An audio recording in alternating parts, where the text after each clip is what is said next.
नमो बुद्धाय, जय भीम। मेरा नाम श्रुति बालू हिवराले।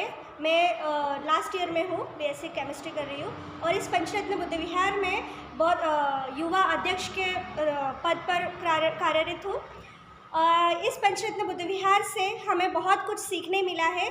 जैसे कि हमें स्टेज पर बोलने का डर लगता था, लेकिन इस विहार के माध्यम से हमें किस तरह बोलना है, किस तरह एक डरे बिना बोलना है, क्या बोलना है, वो सब सिखाया जाता है।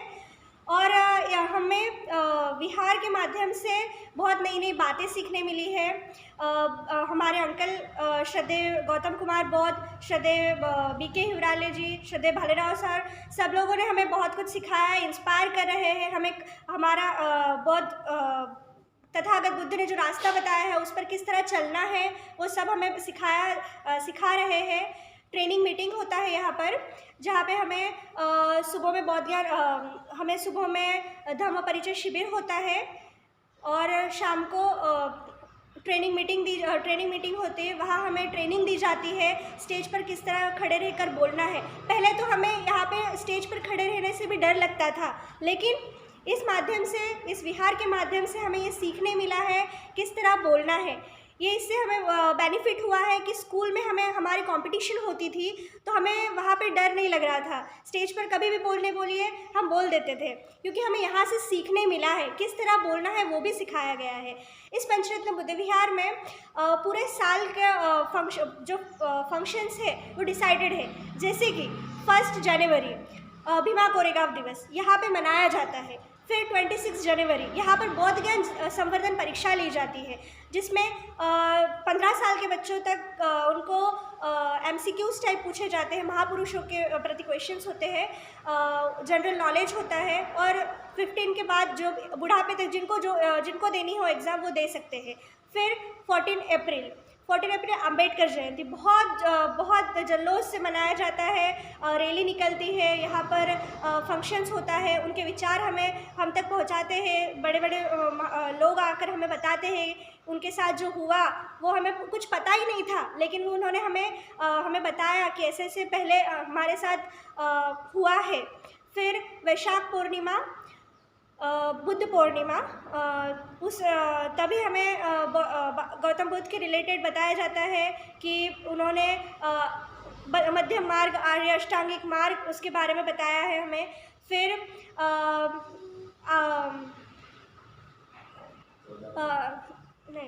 पूर्णिमा को वर्षावास का प्रारंभ होता है। सभी लोग सफ़ेद वस्त्र में आकर अष्ट उपोषणशील का पालन करते हैं और अश्विन पूर्णिमा को वर्षावास समापन होता है।